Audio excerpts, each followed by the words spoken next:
Bulletproof Radio, a state of high performance. You're listening to Bulletproof Radio with Dave Asprey. Today's cool fact of the day is that every time your heart beats, fluid squishes through your brain and actually jiggles your brain. And we didn't really understand that. A new twist on magnetic resonance imaging, aka MRI, has illuminated those brain pulsations and ripples. Their movement so subtle, no one had noticed them using all the imaging that we have today. And they discovered that abnormal brain motion could signal problems like aneurysms or traumatic brain injuries or concussions, something that I've dealt with and a lot of guests on the show have dealt with. And surprisingly, about 90% of people who go through the 40 years of Zen neurofeedback training program show signs of subtle brain injuries in their electrical signaling that we look at on day one, which is amazing. So we're all these high performers out there who actually fell down when we were 2 and got a little brain injury. It's fascinating. But these scientists honed an existing method called amplified MRI, where they stitched together multiple images taken at precise times of your heartbeat. They used an algorithm that exaggerates those tiny movements. This actually happened between Stanford University and Stevens Institute of Technology in Hoboken, New Jersey, and the University of Auckland in New Zealand. So these cross-globe people worked together and figured out how to make a movie of the brain's rhythmic twisting and writhing as blood and cerebrospinal fluid move in and move out.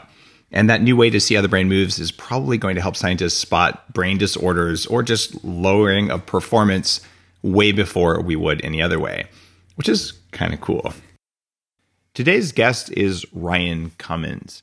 And Ryan's had an amazing path of working with influential people, talking with Nobel Prize winners, lots of them actually, major video productions that culminated in a new understanding of what he could do to allow all of us to have these life-changing, amazing, once-in-a-lifetime experiences and support massive charity efforts at the same time. This is something that's disruptive to the whole space of helping people, and that's why I wanted to have him on, both because he's done some incredible things he's going to talk about, but also because disruption is something that's been wired into my brain since I was born. I've looked at disrupting technology. The internet disrupted phone companies, and my whole career in Silicon Valley was around disruption. And Bulletproof is around disrupting big food so that we can actually go to the store and buy food that makes us feel good and supports the planet and supports our biology versus buying stuff that tastes good and makes you feel like crap, which is the current state of affairs. So we can break that and make it better. And what I think is happening with what Ryan's doing along with his partner Matt at Omaze is breaking charitable giving so that people can help in a way where they get something phenomenal potentially, but they also are creating more good than they would have before. So Ryan, welcome to the show. Thank you, Dave. It's a pleasure to be on. Now, you've had this amazing path before you started Omaze, and I want to walk our listeners through some of that because it's because I know you, and I know that it led to your mindset and your process for creating Omaze. You actually filmed 120 Nobel Prize and Fields Medal winners, MacArthur Genius Grant recipients, Pulitzer Prize winners, and people like that as a way of just forming your mindset. And you did some other stuff around Live Earth, which was the largest concert ever thrown in 7 cities, all on the same day, and some other big things like that. What I want to know, first of all, is what made you go from talking with lots of interesting people and throwing big concerts and doing things like that into the world of charitable giving? Like, what was the spark that made you do that? Oh yeah, that's a great question. It's funny because hindsight's always 20/20, and you can sort of plot that path out. But oftentimes when you're on the path, you're just looking for the next step. But I think it began because Matt, you mentioned my co-founder, Matt and I were friends at Stanford, and the thing that brought us together in that friendship was really a deep passion for storytelling. And so that brought us down to LA when we both graduated, and we began working on a number of different cause, content, big campaigns, big global campaigns. So as you mentioned, I was the first director on a thing called Live Earth, largest concert ever thrown. Matt had a chance to work as an early producer on Girl Rising. It was a documentary about educating girls in the developing world, funded by Intel and Oprah and narrated by Meryl Streep. I went off and did that interview series you mentioned where I got to film a lot of these world's brightest minds. And then we both came back together to executive produce Decade of Difference, which was this globally televised event. It was a concert we got to film Bono and Jay-Z and Matt Damon, Sean Penn, you name it, just all these big folks. And the purpose of my rattling those off is that with every single one of these campaigns that we were working on, Matt and I saw that we were creating a tremendous amount of awareness, but we were not necessarily creating a commensurate amount of impact. And, when we took a step back and we really took a survey of the landscape of cause content, we saw that this was something that's fairly endemic to the space. A lot of people put on these big conferences and concerts and to-dos, and they pull fans in, but converting those fans into donors that are passionate about the cause and emotionally attached and want to stick around was a much bigger feat. And we knew that we wanted to stay in this space of storytelling around impact at a global scale. We didn't have the model, so we both went back to business school, and we've spent 2 years, as creatives looking to, we joke that we went into business school. Most people come in at a 50 and leave at a 70, and we came in at like a 2 or a 3, and just getting to 40 would be a big accomplishment. And while we were there, we went to a charity gala. They were honoring Magic Johnson for the Boys and Girls Club of America, and Matt and I are huge, lifelong Magic Johnson fans. I grew up 45 minutes down the street from Michigan State, where he played ball, and Matt grew up in Laguna, so he's a huge Lakers fan. I think his parents let him stay home the day after the Lakers lost because he, cried so hard. I don't know if he wants me to share that story, but he gets a laugh out of it every time. And so we're sitting at this charity auction, and we're the guys that got invited by someone else who were at a table in the back, and they start auctioning off the chance to hang out with Magic, sit courtside at a Lakers game, and just have this incredible experience of a lifetime.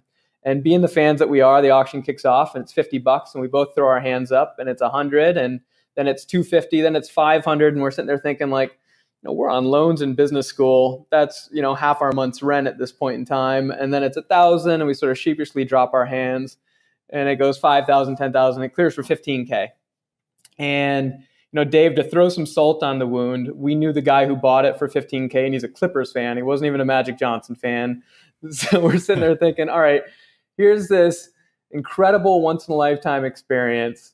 Here's a room of 200 high-net-worth individuals, and the guy that bought it didn't even care. So as we were driving home that night, we started thinking, how much more money and how much more awareness could they have raised if for $10, anybody around the world online had the chance to participate in that once-in-a-lifetime experience. And that was where the idea was born.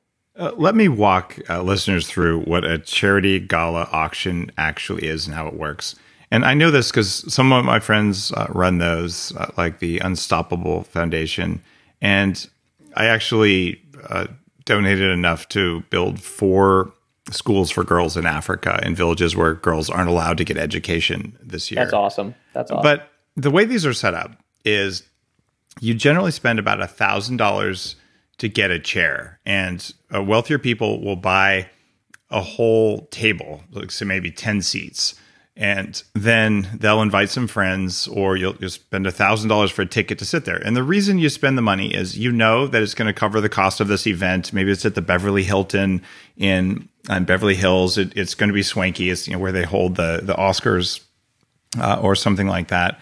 So it's a chance to have a really dress up nice and kind of have a fancy like a prom for wealthy people, right? But then the other reason you spend the money is you're in a room with a bunch of other people who are pretty successful, and you get to make new friends and hang out with cool people, and you're all dressed up, and there's photographers, and it's a cool experience, right?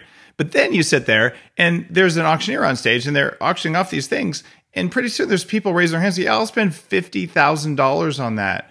And if you're a normal person, and certainly the vast majority of my career, other than when I made that $6 million when I was 26, I lost when I was 28. You go to one of these things, like that's a down payment on a house. That's my next car. And it's just not possible. So it takes that idea of raising money from going to a special event and then spending a year's salary for a lot of people on something. It's something that is by definition limited to the number of people who can afford that, which means that while it's a great experience, if you can afford it, it's also, you need to be rolling in money to do this. And that means it's small. And then you also don't necessarily know where the money is going to go. Although if you go to the right events, you at least know there's quality people running them. So paint that picture as the current state of affairs. And so you went to one of these and you're like, this isn't for me. I'm lucky someone gave me a ticket to get into this thing, but it's not my game, but I still want to do these things. I still want to help. Is that a good picture? 100%. Right. And we represent, the vast majority of people out there who want to have dream experiences and live their best life, but can't participate in these things. And so when we launched Omaze, it was predicated on that idea of democratizing these dream experiences and rewards to the masses. And so what we've done is we've taken things like the chance to be in Star Wars, or to go wine tasting with Jennifer Lawrence, or ride on a tank and crush things with Arnold Schwarzenegger. These totally wacky experiences, and we've democratized them to the masses. And what we've seen is that now, unlike the traditional auction model where they make $5,000, $10,000, $15,000, maybe $50,000 if you're in a loaded room, these are making hundreds of thousands, millions of dollars for their respective charities. But what they're also doing is it's a win-win, because the talent gets to get 10 to 40 times X raise over what they traditionally would.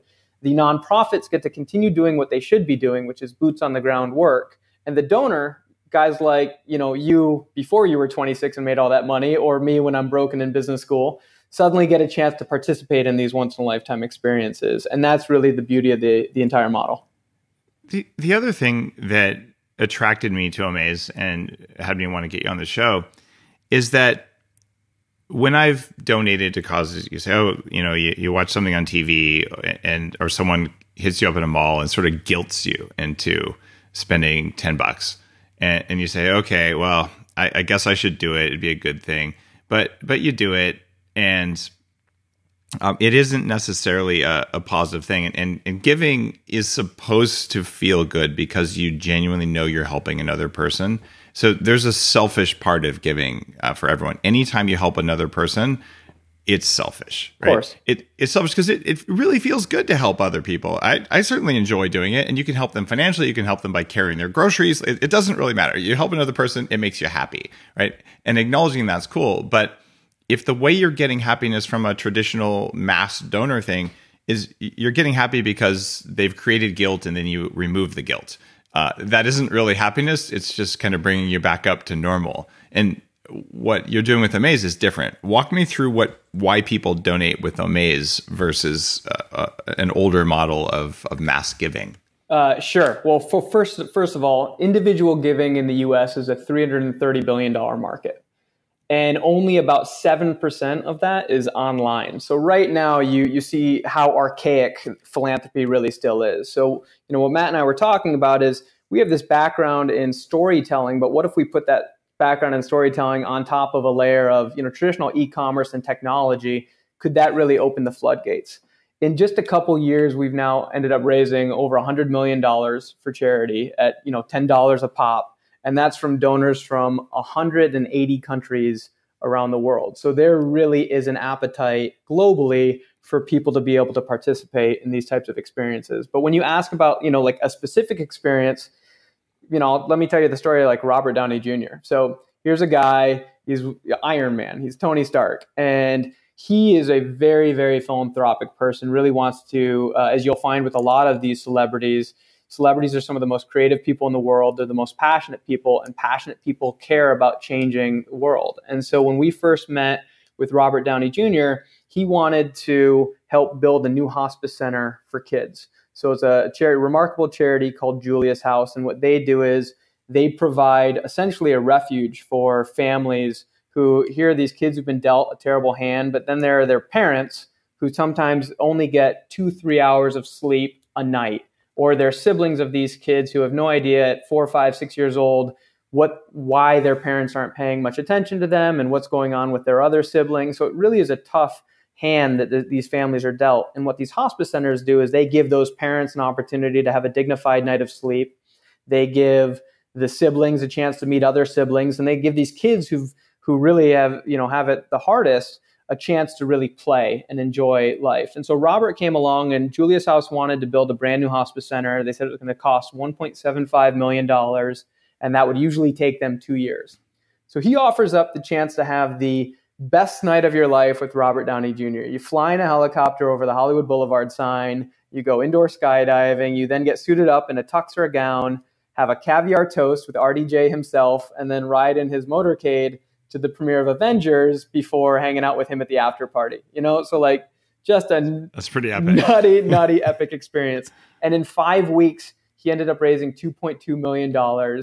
They've already launched the brand new hospice center that is now serving thousands of additional families. So that's sort of how it all comes together. And that's donors around the world at $10 a pop coming to support this, for this chance to support an icon that they believe in, but a really remarkable cause at the same time. So now what you're doing is, instead of guilting people, saying, think of all the suffering, think of all the horrible things, and you kind of suppress their energy. Now for only $10, you can fix everything, right? And you could do that. Or you could say, look, this is a tough thing. Let's have compassion for these people. So why don't you donate $10, and you might have a chance for this amazing hope. So it feels more uplifting to me. And I think that's why Robert Downey Jr. was able to raise more. And he could have gone and shot another movie, made the money himself and donated it, or he could have asked a lot of his wealthy friends to do it at a gala. But the idea is now a lot more people are engaged with that important hospice activity. And anyone who's dealt with someone dying in their family knows how important a hospice is. And they're always underfunded. So now, oh wait, I'm doing something good, and maybe I'm going to have this thing. Maybe I can hope that I get this thing. It feels like it's a fair transaction. And like earlier, you said something that kind of pissed me off. You said, well, how do we convert fans into donors? And it's like, no one wants to be converted. Like people want to help, right? Yeah. And this feels like a really clean model. And that's something that I haven't seen done before. And it's actually something I'm pretty excited about. Yeah. It used to be the case, I always heard sort of the traditional model was you go from employee to employer to investor to philanthropist. And in this new age that we live in, everybody can be a philanthropist. Everybody right now can support a cause that they want through micro donations, through engagement, through sharing. And we just basically wanted to be able to provide. And what you nailed was the empowerment and the levity. Something Matt and I would always say to each other is that laughter is the shortest distance between two people. And, when we grew up in the 80s and 90s, we saw a lot of commercials that were flies on the face, guilting you into donating. But really in the world that we live in now, people want to be inspired. They want to feel empowered, and they want to live their best lives while empowering others to live their own. And that's really the model that we've been most focused on, is how do we inject fun and happiness and empowerment into a model that offers these once-in-a-lifetime experiences.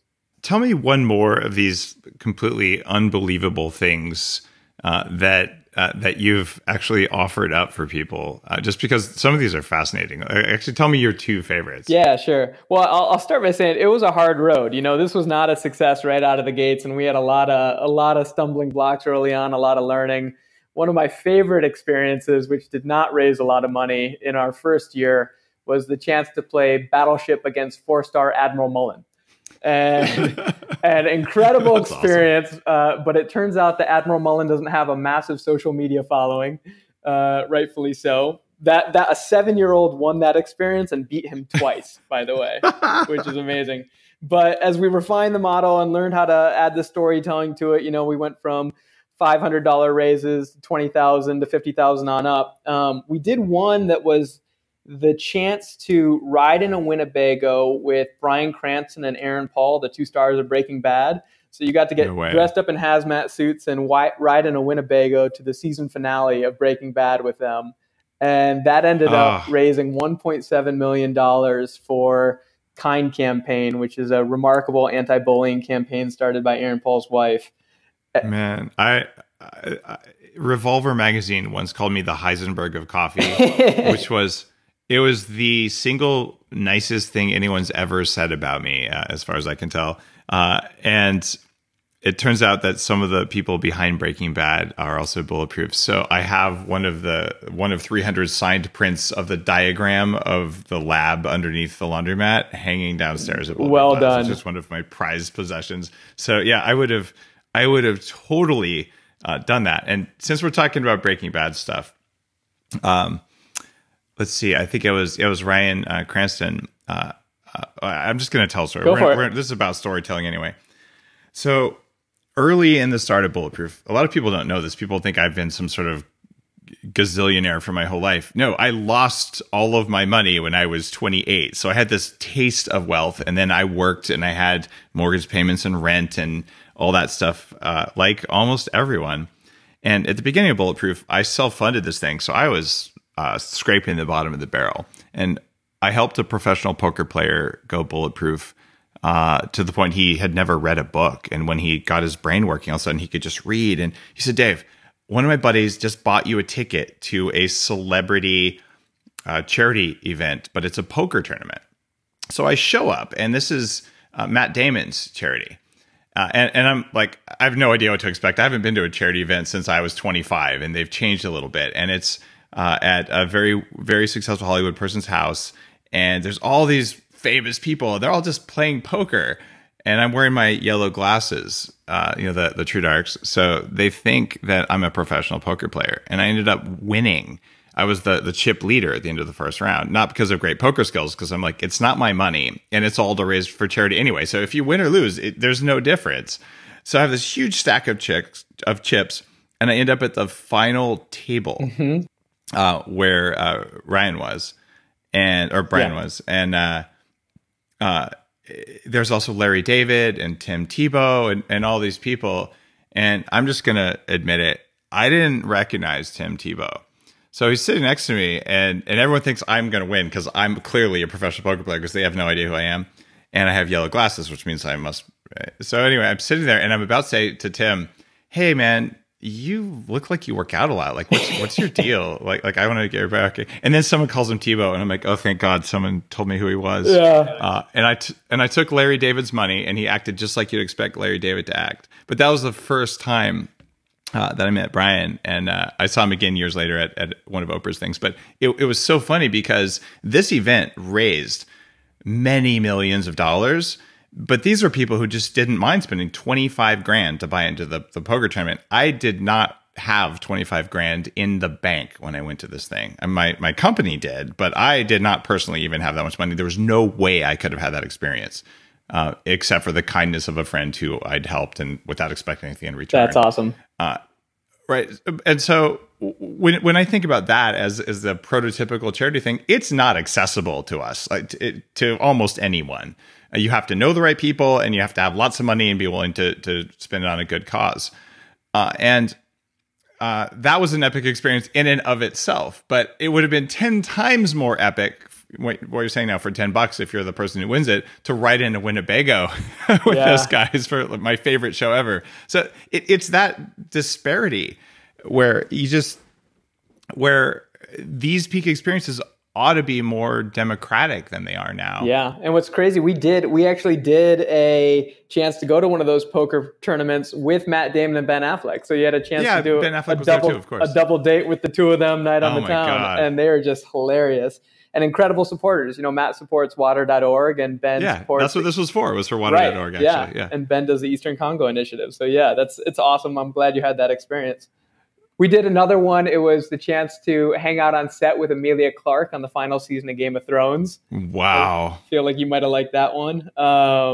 We did one that was amazing. So George Clooney, we did an experience with George Clooney, and the first one we did was the chance to be his date on a red carpet premiere. And then he got married to a mall. So after that, we were doing a follow-up experience, and obviously we couldn't do the date anymore. So George offered to sit across from one winner and for 1 minute stare into their eyes and compliment them. And that was like one of our biggest hits. So these are things that are just not even on the radar for almost anyone. And I got to say, Snoop Dogg-based health retreat, tell me what the deal was with that one. Yeah, well, that was all in good fun and in the name of a good cause. So we partner annually with Bono to support RED, which is really focused on ending the transmission of HIV from mother to child. And so what Bono will do every year is pull together a series of his different friends, and they'll offer up really incredible experiences. And so the George Clooney one was one of those. We had a Julia Roberts one. We had a Channing Tatum, Neil Patrick Harris. But for that one, when Snoop got on board, so for 2 years in a row, we ended up doing a Jimmy Kimmel telethon. So it was almost like a QVC style telethon where the celebrities would come on the show around the holidays and like sort of jokingly pitch their experiences with Omaze. And Snoop was offering the chance to do a health retreat with Snoop in Colorado. This was before some of the California laws passed. So, we like to have fun with these things. And he was a great partner and doing it for a worthy cause. So you've now raised $100 million for charity, which is something very few people can say that they've done.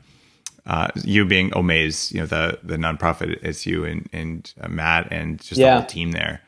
And what I want to know, though, is in order to get to the level where you can pull off something like this, because this is something a lot of people might have said, oh, I could have this idea, but they would probably not have done all of the things right in the right order, or at least right enough in order to get there. I know that some of your experience came from those discussions you had with all these Nobel Prize winners and all that. And I want to dig into some of the biggest lessons you learned from talking with this amazing group. Sure. You up for that? Yeah, I'm totally game. This is your podcast, Dave. I'm just a passenger. All right, good deal here. So you talked to Dr. Eric Kandel on designing memories, and that helped you think about what you're doing at Omaze. What did you get when you interviewed that Nobel Prize winner? Oh man, yeah. So Dr. Kandel is one of the most remarkable people I've ever had the pleasure of meeting in my life. So his story, I think I'll share it very briefly, but it outlines so much of how our brains create memories. So he was 7 years old when living in Vienna, Austria, when the Nazis invaded. And over the next 2 years, his family lost everything, and he found himself on a freighter coming across the ocean over to New York, over to Brooklyn with his brother, not even with his parents. So they're 11 and 12 on this freighter, making their way by themselves. Because of that experience, his memory of that experience, he wanted to understand the roots of brutality. And that led him to study the id and the superego and Freud. And then someone, when he was at Harvard, said, look, if you really want to understand the brain and how our brains work, then you got to study it one cell at a time. Forget about all this psychoanalysis and really dig into the medicine. Yep. And so he went to med school, started studying the brain one cell at a time, and basically over the course of his work realized that we as human beings have two different types of experiences. On the one end of the spectrum are habituated experiences, which means, as you and I are sitting talking in a restaurant, there may be phones going off or people chattering in the background, and that has neither a rewarding effect nor a punitive effect. So we habituate to it and we ignore it. On the other end of the spectrum are sensitized experiences. So if I asked you, where were you the first time you became a man, or where were you, on 9/11, you would remember those events because those are highly sensitized events. And the difference between those two things is that with habituated experiences, those form your short-term memories. With sensitized experiences, those form your long-term memories. And so Dr. Kandel's work essentially uncovered that difference between short-term and long-term memory. And what I took from that was just this idea that we have the opportunity to actively design our lives. You are the culmination of your memories. And so the more that any individual focuses on what are the memories that they're actively creating on a daily basis through how sensitized we are, how we create the most exciting experiences possible, then at the end of the day, when you're looking in the mirror and you're having a conversation with that voice in your head, that voice is the culmination of all of those memories. And so if you want that to be the richest, most positive, productive, awesome voice possible, then you can take an active role in creating those memories. And that was really the lessons that I took from him. And he's just been a remarkable human being. He's still working, by the way. He's 88 years old and still focused on memory. And now he's focused on memory loss out of Columbia University. So just a remarkable guy.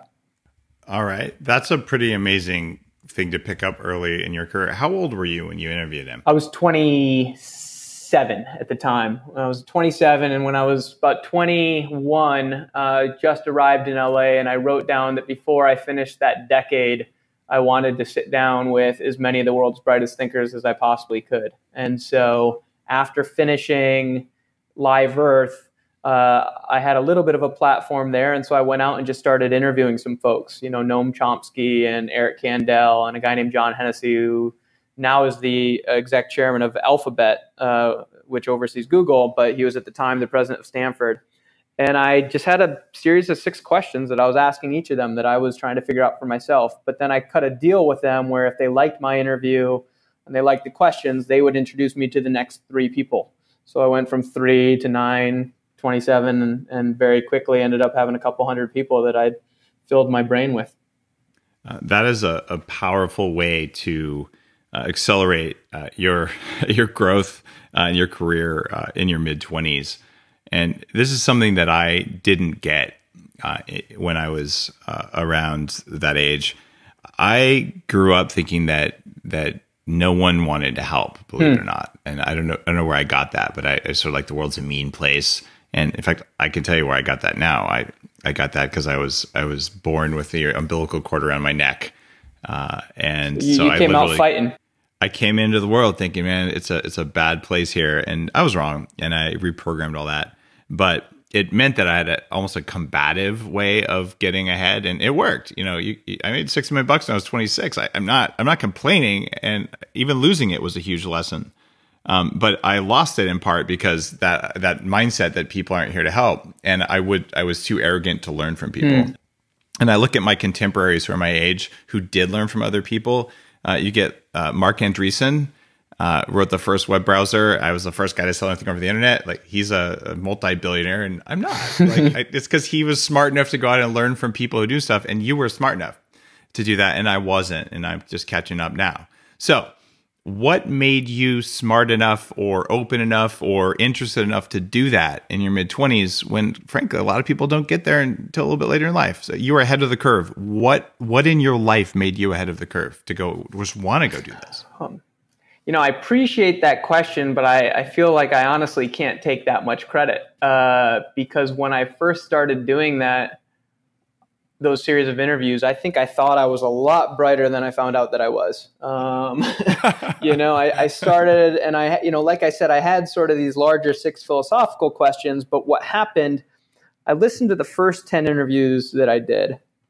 And thank God I listened to those first 10 before I continued on, because I saw this pattern emerge, and that was that every single time one of these, MacArthur Genius Grant recipients or Nobel Prize winners was about to just give me a complete nugget of gold wisdom, I would interrupt them with what I thought they were trying to say and completely forego the opportunity to learn.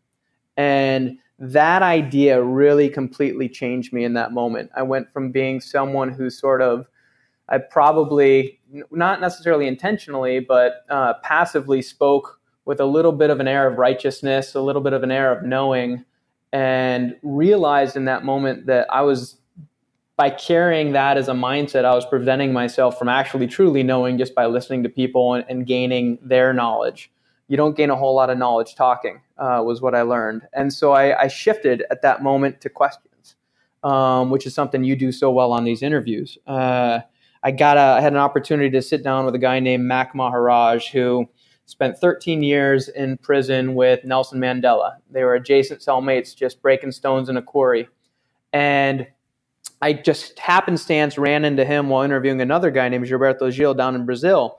And I didn't even know who Mac was when I approached him for an interview. He was just talking about culture and globalization at this conference, and I thought it was really interesting. And I approached him, and lo and behold, I find out he's Mandela's lifelong editor.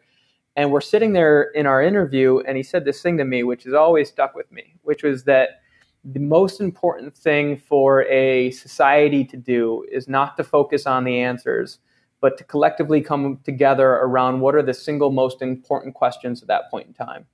Because if as a group you can come together around the most important questions, then a myriad of answers will ultimately reveal themselves. And that was a critical moment in my life where I started shifting from thinking I had the answers to really focusing on the real value in life is in the questions, and in pulling people together around what are the biggest, most important questions, and then allowing answers to come forward. And so I've learned a lot more. So your question was, what led me to do that? There was probably something, even though I didn't admit it to myself, that there was probably a bone in my body that was telling me I don't know as much as I should. And there are a lot more people out in the world that do. And if I don't take this opportunity right now to listen, and the way that I learn is through storytelling. And so I set out to just listen to the stories of all of these people and listen to their life stories. And through what they shared, I gained a lot of these lessons. If you don't mind me sharing the single lesson I gained from all of them. Yeah. So at the end of this, I did this for a year, and it was a pretty emotional experience because to listen to all these people go as deep as they were. And, the last 20 guys and girls that I interviewed were all neuroscientists. And so I went deep into rewiring the brain and neuroplasticity and just the sheer magnitude of learning sort of what we're capable of doing as human beings paired with all this knowledge that these folks were giving me was a bit overwhelming because I was just trying to process it all. It's like drinking water from a fire hose. And the thing that I finally realized about all of them was that the thing that made them great wasn't necessarily what they were doing themselves. It was that through their work, they were empowering untold millions more to be better in their own lives. And that's when I also had sort of this shift that I think I spent most of my 20s probably focused on how I can make myself great. You go to Hollywood and there are a lot of folks in Hollywood that have, get their name, they see their name up in the marquee. And I was probably focused way too much on that. And what I realized is that if one can sort of dedicate one's life to trying to empower others to be great, then who knows whether or not I'm going to be, but at least I stand a much better chance. And I don't stand a chance if I'm only focused on myself. And so that was sort of a critical change. And I think that's probably part of the reason that Matt and I came together to launch Omaze, was that we both sort of had these shifts around how do we empower as many other people out there to be as great as they can. It's something that on one hand could sound really self-serving. Like, hey, look at me, I'm helping as many people as I can. And I have found that both from entrepreneurs and people working in charity, and even some of the really happy and successful billionaires that I know now, they are all doing that, whether or not they say they're doing that. Like, it's what motivates them. And I got to say, it's a lot easier to do anything when you realize it has the potential to help a lot of other people. And for anyone listening, if you're thinking about starting a company or doing something, and the first thing in your mind is think of how much money I'm going to make, you're probably doing it wrong. Yeah. You actually do measure it as what impact is it going to have, and the money is a side effect of that. And I did not get that earlier in my life, but that's what I do too. And I'm perfectly happy knowing that my work is helping a lot of people. That's one of the reasons I do the show. But I don't really care if they remember my name when I'm dead. That's not what it's about. It's about I'm enjoying the heck out of this, and it gets me up every morning. And can I ask you, Dave, like what was that insight when you started Bulletproof? What was that insight of improving other people's lives? At the time I started Bulletproof about 8 or so years ago, I started blogging before I really started making products or anything. I realized I spent $300,000 in 15 years working on making my brain work better, fixing all of my biology, and that I'd gone from being obese and arthritic and just having all sorts of problems, including massive brain fog in the middle of my career, that I fixed all that. And then I went beyond to the point that I got an MBA from Wharton when I was working full time, and just realized one day I'm doing this and it's awesome, and you're not supposed to be able to do it. And then I thought, if someone had just told me all this stuff that I've learned from all these experts and working in the nonprofit world, interviewing experts in anti-aging and all, if someone had just told me this when I was 20, it would have saved me about $250,000, and it would have saved me years of suffering and struggle. So I wrote my blog for myself when I was 20, saying, if someone had just told me this stuff, and I said 5 people are going to read this blog, maybe, and if so, it'll completely change their lives. And I'm already a VP at a big company with stock options. Like, I don't need to start a company here. That wasn't the intent. But when I realized that maybe more than 5 people are reading this, I just kept doing it and realized, wow, I'm a lot happier doing this. And this has been my passion for 20 years. And I put all this energy into it, but it was always my passion project, my nonprofit work, instead of my next stage of my career. And it was frankly kind of scary to leave a 20-year tech career. Yeah. Once you've been out of tech for 2 years, you're not going back. Yeah. And so I went off to be, a coffee human performance guy. But it was that I'm happier knowing that I'm preventing someone else from going through all the crap I went through. That was what it was. And now that it's running at some percentage of the scale it's capable of, man, every time I walk through an airport and someone says, Dave, you don't know me, but I'm 40 pounds lighter now than I was 6 months ago, and my brain works, and good God, thank you. I'm not struggling anymore. I'm like, yes, that's why I do this. And whether or not they ever bought any of the Bulletproof coffee or not, it's not relevant. It's that did the knowledge help them? So that's my mindset anyway. Can I ask you one more question? So sure. Every time, so I have the brain octane and I have the bars and I love it. You do? Okay. But my question is this. So, so Mike Merznick is another guy that I interviewed. He's a remarkable neuroscientist at UCSF and focuses on rewiring the brain, on neuroplasticity and rewiring the brain. And what I learned from him was that, he really stresses that we as human beings are basically a byproduct of our genetic predisposition, which sets the basic infrastructure, the basic architecture of how we think and what we can do. And then obviously our environmental upbringing and what we do for continued learning over the course of our life. And I look at your products, and you tell me if I'm right or wrong, but when I look at a lot of the products and any products that are out there for really improving health and improving brain function as those supplements that really improve environmental upbringing, right? How we continue learning. And I'm curious, how much do the bars and the brain octane, how much can they improve above and beyond my genetic predisposition? You said something, you could read books a lot faster. You could do those things. When I'm taking these things, I can never tell. I love them because they make my day easier and they give me that feeling in that sense, but I never know how I can actually measure that. And I'm curious how I can. Here's how the genetic predisposition actually works. And actually, it's time for me to interview Mike about this, because the old school of genetics just looked at nuclear DNA in your cells. And you can look at nuclear DNA as the building plans for the walls and floor and ceiling of your house. What's it going to look like? And there's additions or subtractions you can make. But there's another set of DNA that is missing from that whole conversation. And that's your mitochondrial DNA. And this is different DNA. It comes from only your mom. And your mitochondrial DNA is the wiring diagram for that. So you have to look at both. And guess what the gateway to epigenetics is? This idea that the environment programs your genes. Your mitochondria, they're the frontline sensors of the environment around you. They're the ones who interpret what's happening, decide whether to make chemicals or whether to make electricity, how much electricity to make. And that is what controls the switch to turn your genes on or off. So what you're doing with Brain Octane, with all the other mitochondrial enhancing supplements like Keto Prime or Unfair Advantage or Forbose or MitoSweet, all these things, you can tell I kind of have a theme around mitochondria. My last book, New York Times Science book about them.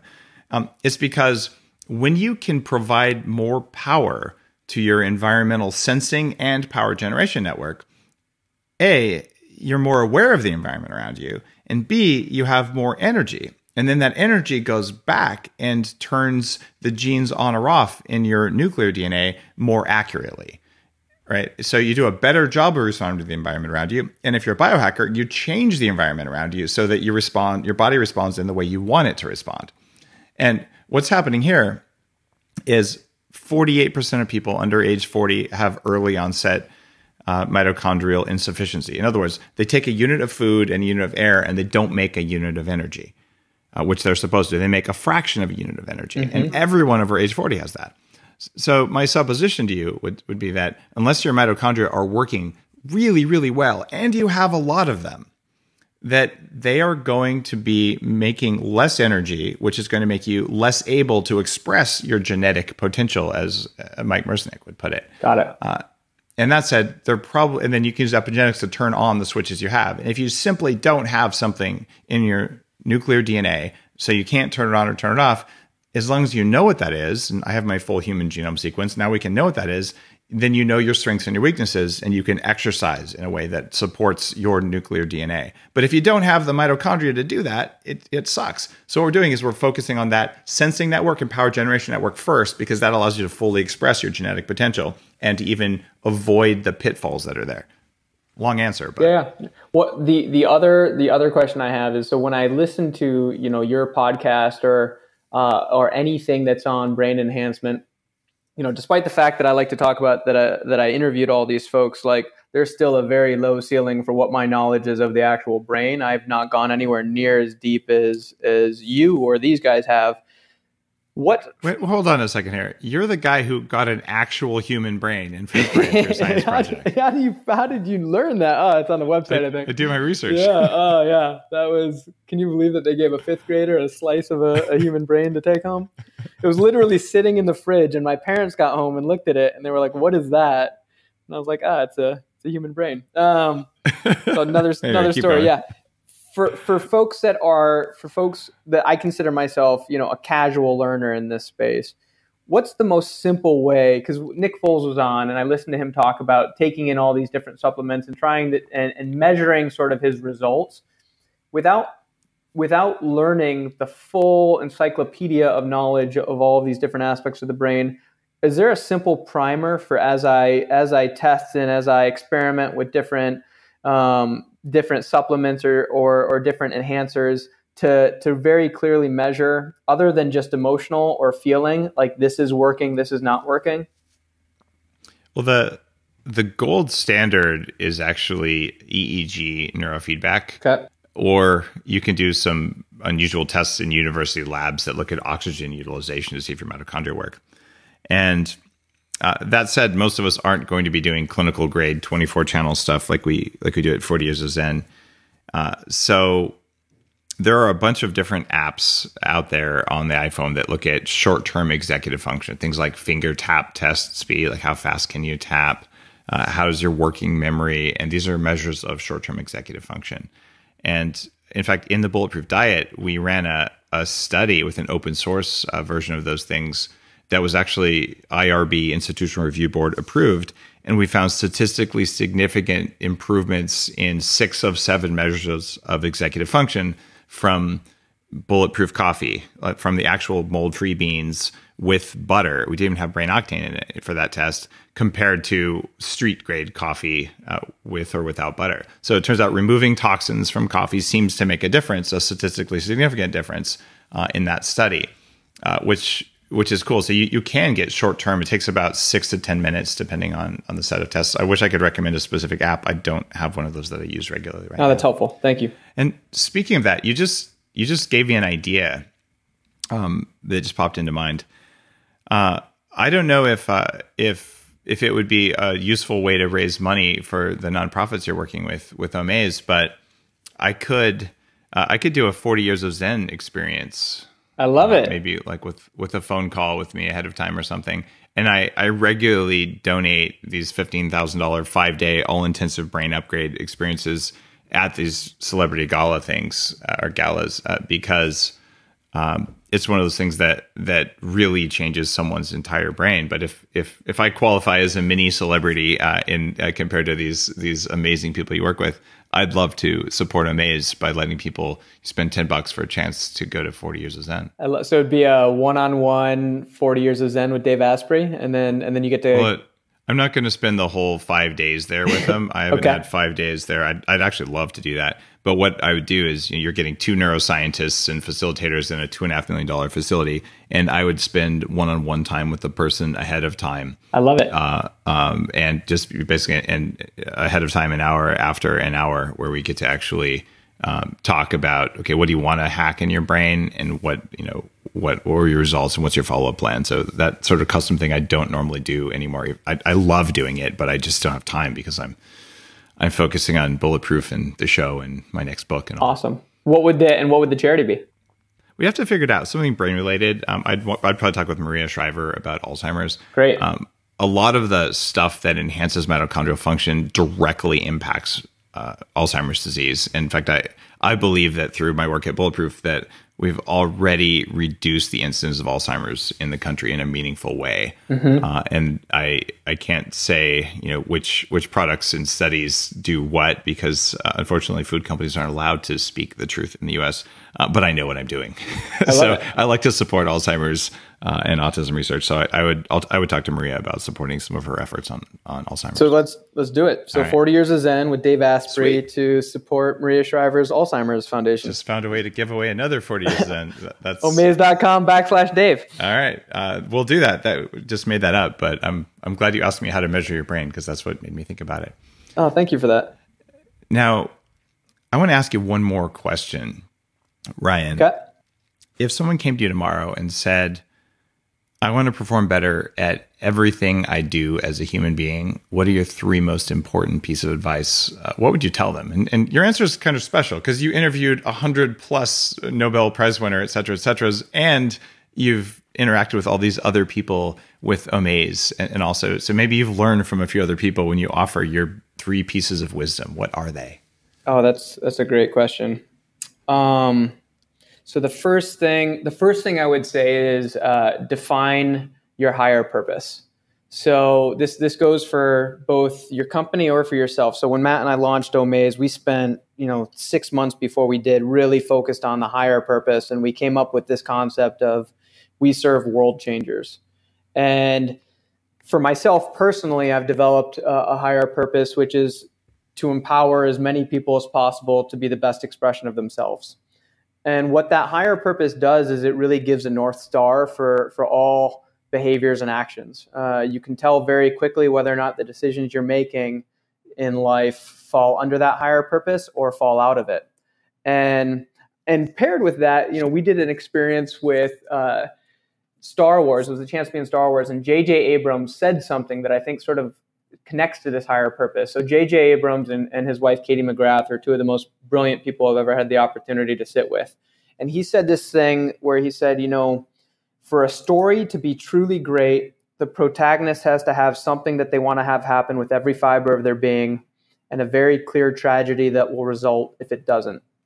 And what I really liked about that is if you pull back, I've extrapolated that we are essentially the protagonists of our own lives. And so one of the ways that we create the best story possible is by establishing what we want to have happen with every fiber of our being in our own lives, and the tragedies that will result if it doesn't. And that can all fall under that banner of higher purpose. So for me, the first one would be define your higher purpose. For a second one, so I'd say this. I've learned over the last couple of years that you can't help others unless I myself am in my own peak condition, if I'm looking out for my health first. I've learned that because my wife actually is one of the most remarkable, strongest people I've ever known, total warrior and my best friend. But she has POTS, which is a disease that affects a lot of people around the world. Including Tori Foles, Nick Foles' wife. We just wrote a blog post about POTS. Yeah, I'm thankful that you did. I read that, and it's important information to get out there. But what that basically means is, in her case, and I've gotten comfortable sharing this because she's comfortable with it, but she's had a level 9 migraine headache 24 hours a day for the last 5 years. And as a result of that, we've really started focusing on a lot of different modalities of healing, Western, Eastern, homeopathic, naturopathic, and I've actually even gone as far as a lot of meditative modalities. And one of the things that I've learned over that time is that I have to focus on my own health if I'm going to be able to be there for her. And one of the ways that I've done that now is I'm actually about to go do it in 4 days from now. Once a year, I now do a 4-day fast where I completely unplug. Literally, I go up on a mountainside away from the world and completely unplug for 4 days and just fast in isolation. And it's one of the most important things that I've learned to do for myself as of recent, to disconnect, to find the space and the time to reset my brain and to be able to have the energy that I need to bring my best self back to the world. And I know that sounds extreme, and I wouldn't recommend it for everybody, but it works for me. That's a beautiful thing. I fasted for 4 days in a cave outside Sedona, led by a shaman once. Oh, good for you. I've got an idea for you that I don't normally do this in the middle of people answering the question, but I went fishing in Alaska with a group of friends, and my buddy Randy, who's a Mormon bishop, told me that he fasts once a month for a day. Mm-hmm. And so do all of the other people in his I think it's called a congregation, but whatever the group of people who goes to his church, but they all fast, and then they take the money they would have spent on food and they donate it to someone else. That's a great idea. Which is a really cool idea. And I hadn't heard of that idea, but the idea is, if you're fasting, and there's a lot of people listening who actually do once a week, 24-hour fast. What if you took the money you would have spent on food and gave it to someone, even just on the street? I think that's fascinating. So think about that next time you do a 4-day fast. I'm going to do it this time. Do it. All right. Thank you. Thank you for recommending that. You're welcome. I want to hear your number 3 answer, but since you're into charity causes and all, that's such an easy, painless way to do it. I was impressed. Anyway, keep going. And then the last one. So I think these are all broad, but they are literally the sort of the things that have helped me the most. The last one I'd say is practice gratitude daily. And I'd go a little bit further than that.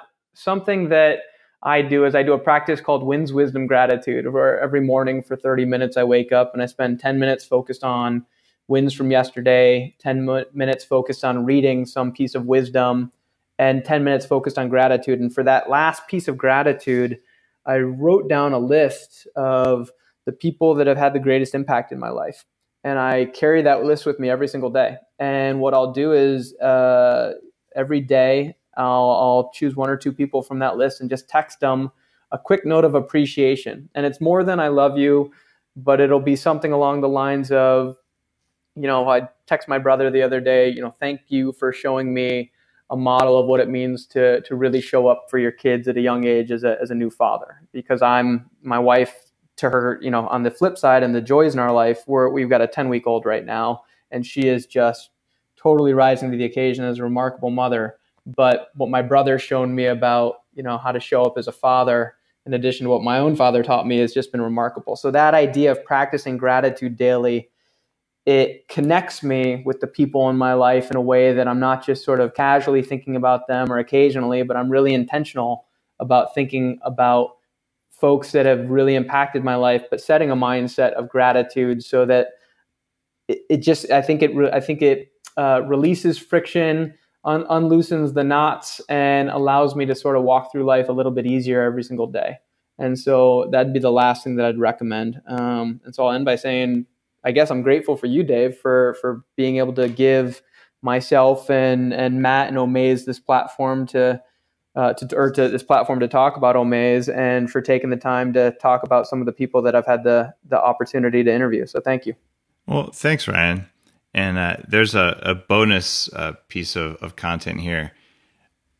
I've talked to a lot of people with POTS, this postural orthostatic hypotension syndrome. Basically, you stand up, or you just have or at other times you don't have enough blood flow in the brain, and it's a brain dysfunction thing. The most common triggering event I've been able to find, and I've had this myself. I grew up with this. I thought it was normal to see stars every time I stood up getting out of a car, because I always had low blood pressure in my head, and I don't have that anymore. I fixed it. But the most common trigger is environmental mold exposure. So look at mold as a trigger and at treating mold and see if our symptoms go way down. That's, I think, a path of doing it. And mitochondrial sufficiency, fixing the mitochondrial harm that mold causes, is a major hint for for POTS. And that some of that's in the blog post on the blog on it. So read that twice. And if you want to ping me afterwards for some hacks there, I'm happy to help. I look forward to, I will definitely ping you, and I look forward to anything that I can learn. So thank you so much. Thank you for this opportunity. I really appreciate it. You got it. If you guys are interested in learning more and maybe donating $10 to help a good cause and potentially have an amazing experience, omaze.com, like Omaze, but with an O, OMAZE.com. And if you want your 40 years of Zen, omaze.com/Dave. Omaze.com/Dave. We'll do a 40 years of Zen thing. Beautiful. Thanks, everyone. Thanks so much, Dave.